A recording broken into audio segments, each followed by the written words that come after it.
I'm Gregory Brown, and this is a quick talk on developing a service oriented mindset. And this is something that I care a whole lot about. There's this idea of wanting to do stuff that is human centric, right? Wanting to build products or services or be involved in the communities in a way that recognizes the people behind the products. And that's a very, very valuable thing to do. However, sometimes people come to that with either an abstract goal of what that means or a selfish goal of doing that with the desire to feel appreciated. This is stuff that's difficult to get around because it is natural for us to want to project ourselves into our work and think we want to show other people that they're appreciated so that we can be appreciated in turn, or that we want to help humans because of this inner drive in us because we believe that's the right thing to do, right? And that's something that I'm not going to get into because there's 1,000 different ways that you can look at that, and it depends on what your beliefs are in life and your value system and all of that, right? What I will get into is the idea of good service. And I think this is something that's often overlooked. The importance of it's not just about how you think about things. It's not just about how you feel about things. It's not just about your grand mission in life, but instead how you serve other people in this world. And this is a really straightforward topic. You are out there doing work. You are out there making connections. You are out there getting involved in various projects with various people all around the world. If you work in this field, you have a lot of connections to people. That's just a fact. If you're watching this right now, it's because you're spending time at least paying attention to what other people are doing, right? The goal when you do this kind of thing should be to be of some sort of service to the world. And what that means is not to do things based on a desire to express yourself, not to do things based on a desire to get appreciation, but to solve a practical problem for real people in the world. So when I talk, I'm hoping to educate people on something that I've seen as a problem in the world, which is that we tend to do things for selfish reasons, or if not selfish reasons, because we are trying to validate ourselves in some way and feel like we're making a meaningful contribution. But the truth is, the only meaningful contribution that you can make is to essentially make yourself invisible in someone else's life. They had a problem, you came up with a solution, the solution solves their problem, they go on with their day. Everyone has 10,000 problems, so they may or may not even notice your role in doing that. And that's where it gets a little bit difficult, because there's something that Kathy Sierra has talked about, which I think is a very important thing to think on.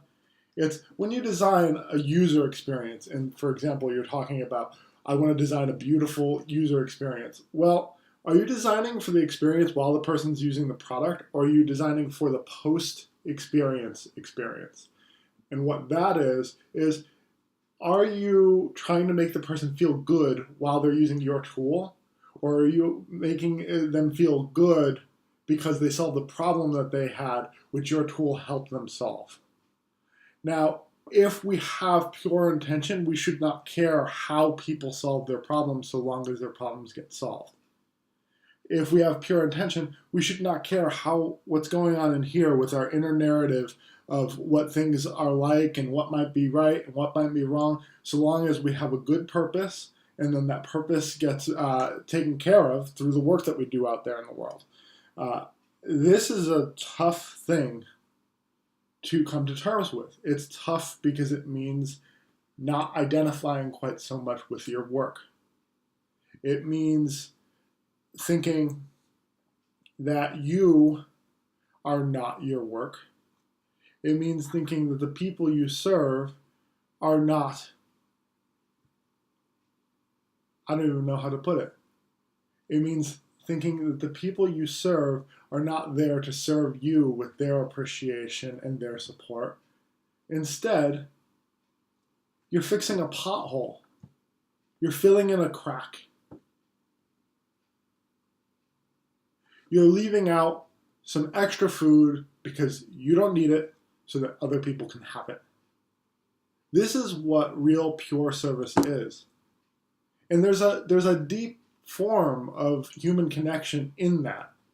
There's a deep form of human connection when someone comes across something and they know somewhere in the back of their mind that someone made it easier for them, someone really thought it through, but it wasn't about that person, it was about them.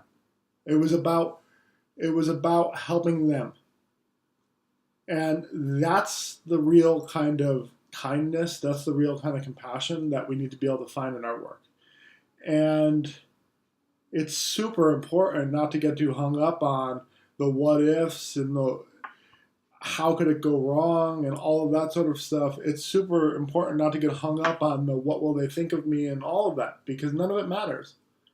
If you're building things that are pure in intent, that have a good purpose, and you're putting them out into the world, and that's solving real human problems, and people are appreciative of that in the sense that it actually makes their lives better, whether or not they give you validation, whether or not they reach out to you and tell you about how wonderful you are.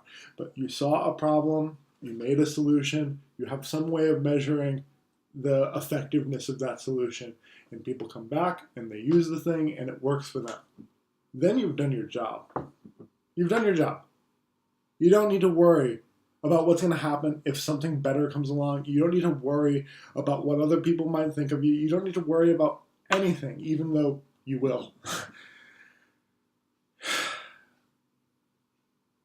This is like picking up trash in a park that you may never visit again, and you may never see another person on the trail that you're on, because it's just the right thing to do.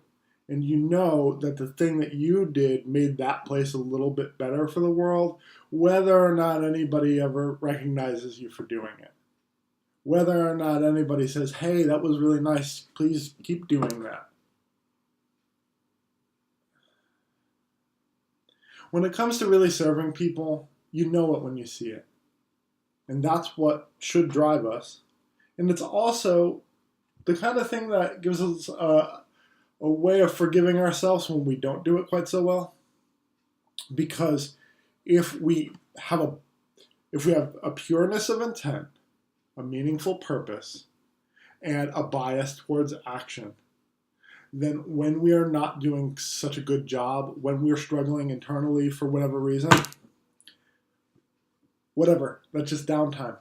It's just the white space between the meaningful actions. Every single thing that you've done to help people, every single thing that you've done to put a smile on someone's face, or to get them through a tough problem, or to get them just a little bit farther along in whatever the hell they're doing that you seem to have a way to solve, that's all still there no matter what goes on in here and in here.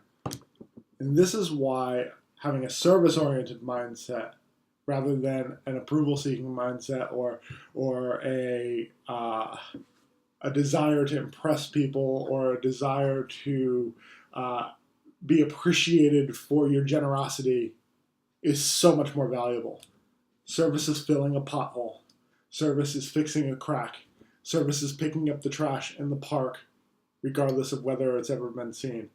And you do it not for some sort of direct gain, but just because it's the right thing to do. And when you do that, you make a better environment. And when lots of people do that, that environment gets better for everybody. And then when that happens, people start to feel better about themselves.